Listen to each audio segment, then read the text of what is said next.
9장 18절부터 27절까지 말씀입니다. 여기 주보의 설교 요약을 보면서 같이 말씀을 보겠습니다. 여기서 첫 번째, 예수님이 제자들에게 말씀하십니다. 제자들에게 나를 누구라고 보느냐라는 그 질문하실 때 언제 하시죠?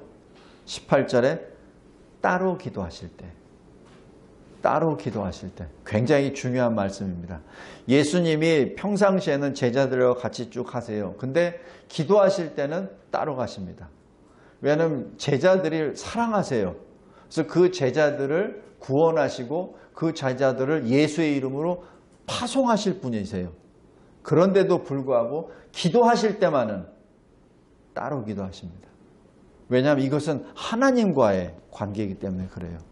성도 여러분, 우리가 기도할 때 늘 이 마음을 간직하기 바랍니다. 하나님한테 기도할 때 누구에게 보이기 위해서 기도하는 거 아니잖아요. 그죠? 그래서 저는 개인적으로 무슨 릴레이 기도나 뭐 이런 기도 별로 선호하지 않습니다. 그것도 의미가 있어요.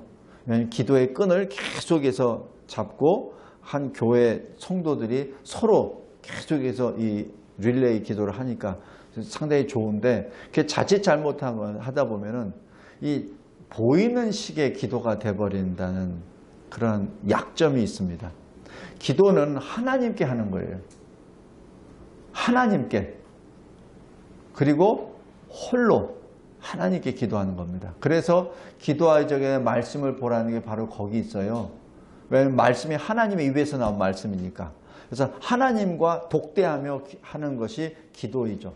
지금 예수님이 그것을 보여주세요. 예수님이 따로 기도하실 때 제자들이 주와 함께 있더니 라고 묻습니다. 그래서 제자들이 예수께로 올 때 그 다음에 질문하십니다. 여기서 분명한 것은 지금 예수님은 지금 아까 제가 말씀드렸지만은 제자들을 사랑하세요. 그래서 제자들에게 구원의 복음을 통해서 구원받은 자로 만드시고 그 다음에 어떻게 하죠? 그것을 전하라고 사명을 주시고 보내십니다. 세상으로. 이제 그 때가 다가왔다는 얘기입니다.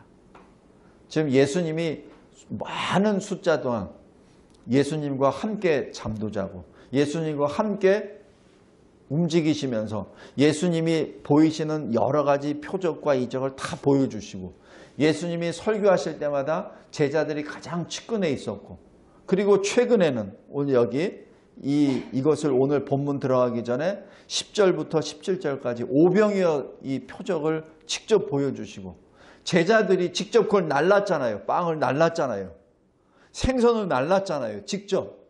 이거는 제자들이 직접 체험한 거예요. 그죠? 그러한 많은 일들 가운데 예수님이 따로 기도하시고 그리고 제자들에게 물으십니다. 의미가 있는 거예요. 왜냐하면 하나님 아버지께 기도했을 때 이제는 네가 택한 제자들을 보낼 때가 가까이 왔다. 그러니까 보내시기 전에 뭘 해야 되죠? 확인해 보셔야죠. 지금 그겁니다. 여기 설교약의 1번입니다. 예수님이 물어보세요. 세상 사람들이 무리가 나를 누구라고 하느냐? 세상 사람들은 예수께서 하시는 그 놀라운 이적을 보았습니다. 죽은 자가 일어나고 그리고 자기가 배고팠는데 그 배가 떵떵거리면서 부르고 남는 것을 보았어요. 그것도 한두 명이 아니라 남자만 5천 명이. 여자와 아이들까지 합치면 2만 명 넘는 인원들이 그것을 다 체험했습니다. 그러니까 세상 사람들은 뭐라고 하느냐라고 하니까 세상 사람들은 예수를 그리스도라 고백하지 못하고 그저 자기가 알고 있는 대로 세례 요한, 엘리야 아니면은 신명기 18장 18절에 나와 있는 모세와 같은 모습의 또 다른 선지자 이렇게 생각합니다. 여기에 세상 사람들은 많이 보기는 보았어요. 먹기는 먹었어요. 낫기는 나았어. 그러나 예수를 그리스도라 고백하지 못합니다. 이것이 바로 불신입니다. 보기는 보아도 알지 못하고 듣긴 들어도 깨닫지 못하는 그 심령, 각박한 심령을 여기서 나오죠. 그러자 두 번째 질문, 설교약 2번입니다. 제자들에게 너희는 나를 누구라 하느냐. 그러자 베드로가 대표 선수로 딱 말합니다. 주는 하나님의 그리스도이십니다. 여기서 하나님의 그리스도라고 얘기하는 것은 하나님이 보내신 그리스도라는 뜻입니다. 하나님이 보내신 그리스도. 바로 하늘나라에서 하나님 아버지께서 보내신 그리스도. 그리스도란 뭐죠? 기름 부음을 받은 자. 그래서 예수님은 특별히 성령의 기름을 부음을 받으셨죠. 어떻게? 예수님이 세례를 받으시고 물 위로 올라오셨을 때 하늘이 열리고 성령이 비둘기 모양으로 예수 위에 임하신다라는 그 자체가 성령의 기름을 부음을 받으셨다, 성령에 임하셨다라는 그 표현이기도 합니다.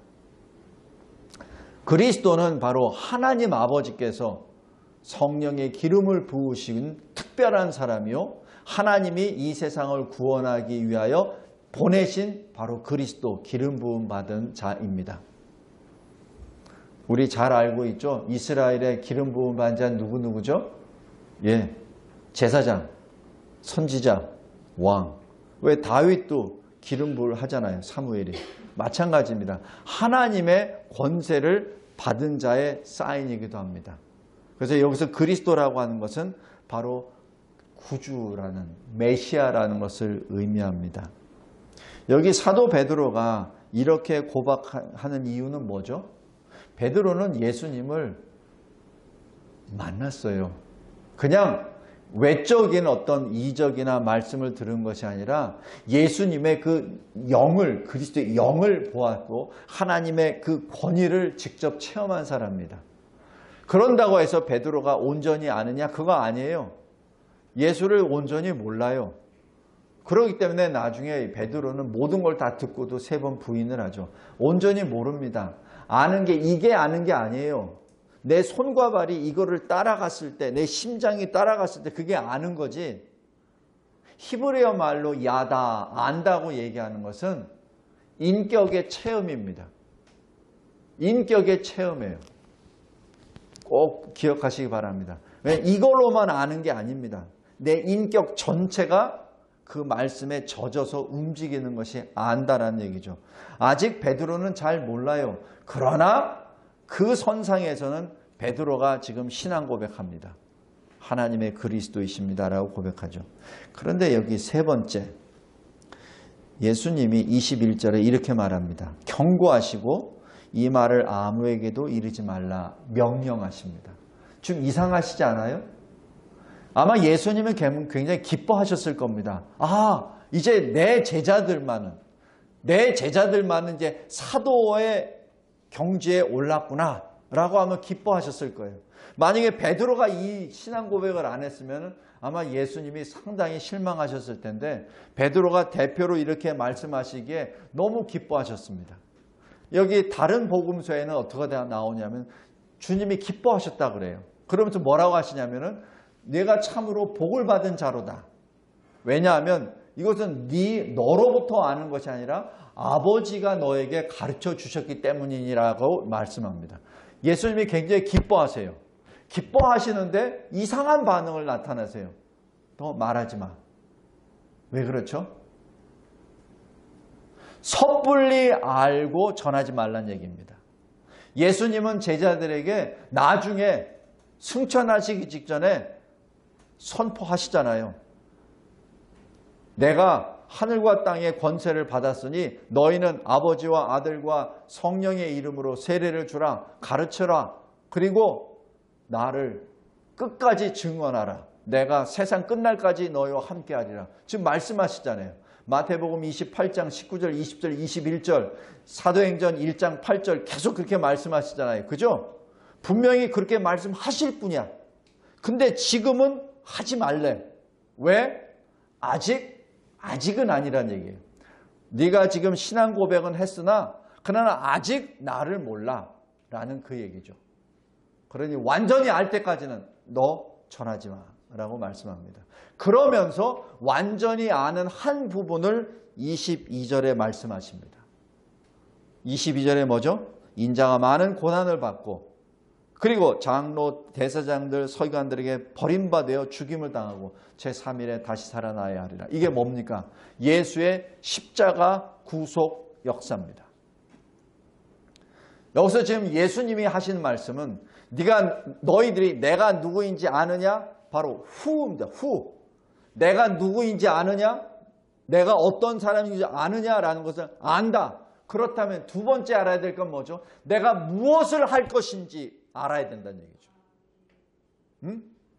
예수가 하나님의 그리스도라는 걸 알았느냐? 그걸로 안 된다는 얘기입니다. 그것도 분명히 복음이에요. 기쁜 소식이에요. 그러나 그것은 반쪽 복음입니다. 반쪽 복음 가지고는 안 된다는 얘기예요. 완전한 또 다른 반쪽 복음이 뭐죠? 예수의 십자가 구속 역사입니다. 그것을 알아야 된다는 얘기죠. 바로 예수님이 누구시고 예수님이 무엇을 행하셨는지 이 두 가지를 알아야 복음을 전할 수 있는 사도가 된다는 얘기입니다. 우리에게도 마찬가지입니다. 우리가 예수를 누군지 안다고 고백하는 것으로만 되는 것이 아니라 예수님이 우리를 위하여 무엇을 행하셨는지를 말해야 합니다. 예수님이 우리 죄 때문에 버림받아 십자가에 달려 죽으시고 3일 만에 죽은 자 가운데 부활하셨습니다. 그래서 부활을 믿는 자마다 예수와 함께 부활에 동참합니다. 그래서 나의 옛사람은 예수와 함께 십자가에 못 박혀 죽었습니다. 나의 새 사람이 예수와 함께 예수 안에서 다시 살아났습니다. 라는 신앙 고백이 있어야 된다는 얘기죠. 단지 예수만이 하나님의 그리스도이심이라는 것을 아는 것으로만은 복음이 안 된다는 얘기입니다. 예수가 누구인지, 예수께서 어떻게 역사하셨는지, 일하셨는지를 그 두 가지가 합쳐져야 완전한 복음이 된다는 얘기입니다. 그래서 고린도전서의 사도 바울이 뭐라죠? 내가 전하는 것은 십자가에 달려 죽으신 그리스도라 라고 얘기하는 그겁니다. 십자가에 달려서 나를 대속하는 그 대속의 역사, 바로 예수 그리스도 후와 왓이 합쳐진 그것이 나의 복음이란 얘기죠. 우리가 전하는 복음도 마찬가지입니다. 사도행전 2장에 성령 강림이 일어나고 난 다음 제자들이 120명의 제자들이 방언을 막 하죠. 그러자 세계 각지에서 온 사람들이 그 온 사람들도 다 유대교를 믿는 사람들입니다. 그러니까 경건한 사람들이 다 모여서 자기 말로 알아들어요. 자기 모국어로. 아프리카에서 온 사람이 아프리카 말로 알아듣습니다. 아시아에서 온 사람이 아시아 말로 알아듣습니다. 내용이 뭐죠? 하나님이 행하신 큰 일. 그게 뭡니까? 창조와 구속의 역사죠. 근데 특별히 구속의 역사는 누가 한 거죠? 예수 그리스도. 어떻게? 십자가에 달려 죽으시고 부활하심으로. 오늘 여기 22절이 바로 복음의 완성을 피리어드를 찍는 예수님의 말씀입니다.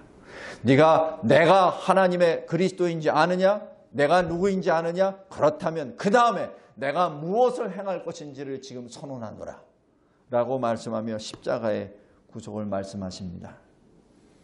다음에 23절. 그러면서 주님이 이렇게 말씀하십니다. 너희들이 내 제자가 될 수 있느냐?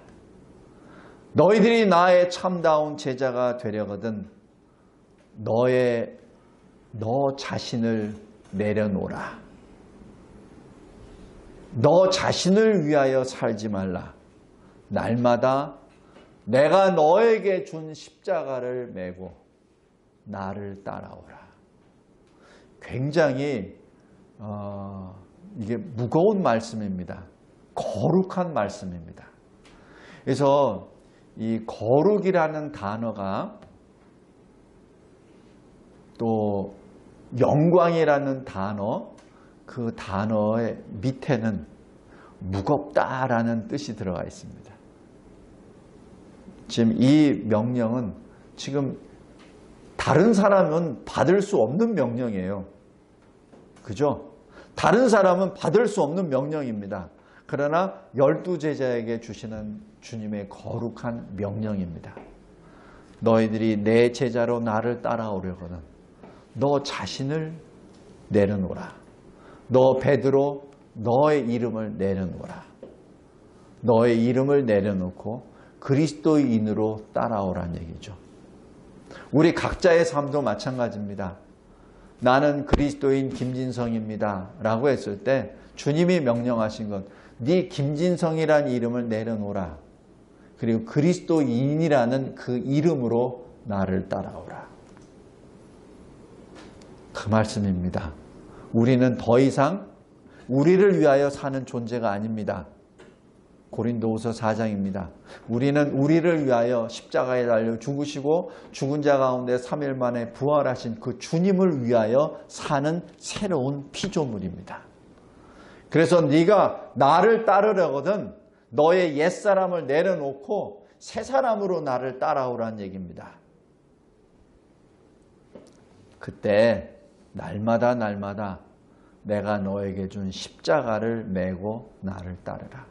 그냥 빈손 들고 룰루루 하면서 따라가는 것이 아니라 내가 너에게 준 십자가. 성도 여러분, 우리는 하나님으로부터 은혜의 선물, 은사를 받은 사람들입니다. 어떤 사람은 예언의 은사를 받았고 어떤 사람은 방언의 은사를 받았고 어떤 사람은 가르치는 은사를 받았고 어떤 사람은 사랑을 베푸는 은사를 받았고 각자의 은사가 다 있습니다. 그 은사를 가지고 나를 따르라. 주를 따르라는 얘기입니다. 여러분에게 여러 가지 달란트가 있습니까? 그 달란트를 그냥 여러분의 인생만을 위하여 쓰지 마십시오. 여러분의 인생만을 위하여 쓰지 마세요. 여러분이 건강합니까? 그럼 건강을 통해서 많은 것을 유익을 얻고 사업을 하고 뭘 하는 거에만 빠져 있지 말고 그 건강을 통해서 하나님을 섬기라는 얘기입니다. 우리 복음학교도 마찬가지예요.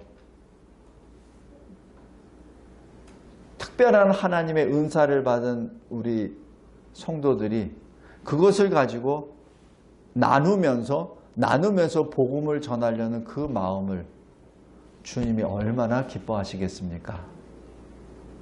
그 일을 통해서 한 영혼이라도 구원을 받는다면 얼마나 기뻐하시겠습니까? 하나님은 그것을 원하시는 거예요. 여러분이 받은 은사, 주를 위하여 사용하시기 바랍니다. 성도 여러분, 꼭 기억하시기 바랍니다. 여러분이 받은 은사, 여러분이 받은 하나님으로부터 받은 그 달란트 썩히지 마십시오. 그리고 저는 성격 자체가 누구에게 막 이렇게 하라고 권면을 못해요. 여러분이 어떤 은사를 받았다면은 그냥 하십시오. 하세요. 저한테 허락받으려고 애를 쓰지 마십시오. 그냥 하십시오. 일을 하세요. 그거 저한테 그냥 알려만 주세요. 하나님이 기뻐하십니다. 저를 보지 마시고 하나님을 보시고 일하십시오. 그리고 그 일을 하는 거에 있어서 늘 기쁨으로 감사하십시오. 여기 23절이 굉장히 거룩한 명령이요 영광의 명령이지만 동시에 무거운 명령입니다. 왜냐하면 날마다 매일 따라오라는 그 말씀입니다. 그러면서 말씀합니다. 24절. 누구든지 자기 목숨을 구원하고자 하면 잃을 것이요. 왜 그렇죠? 이것은 23절과 똑같습니다. 자기를 부인하는 건 뭐죠? 자기를 내려놓는 겁니다. 자기 생명을 내려놓는 자요. 다시 얘기해서 24절로 자기 생명을 내려놓는 자는 얻을 것이요. 자기 생명을 자기가 계속 주장하는 자는 잃을 것이요. 똑같은 표현입니다. 다른 표현일 따름이지 똑같은 말입니다. 성도 여러분, 여러분이 어떤 달란트를 받았어요. 근데 그 달란트를 하나님을 위하여 사용하지 않습니까? 그럼 걷어가세요. 걷어가십니다. 하나님이 여러분에게 건강을 주셨는데 그 건강을 하나님을 위하여 사용하지 않고 자기를 위하여 사용하면 걷어가십니다. 하나님이 돈을 주셨는데 그 돈을 하나님을 위하여 사용하지 않으면 하나님이 걷어가세요.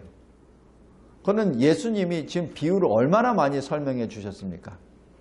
하나님이 여러분에게 어떤 명예를 주셨어요. 그런데 명예를 하나님의 영광을 위하여 사용하지 아니하시면 하나님이 명예를 걷어가 주십니다. 그것이 23절, 24절입니다. 그러면서 예수님이 또 말씀하세요.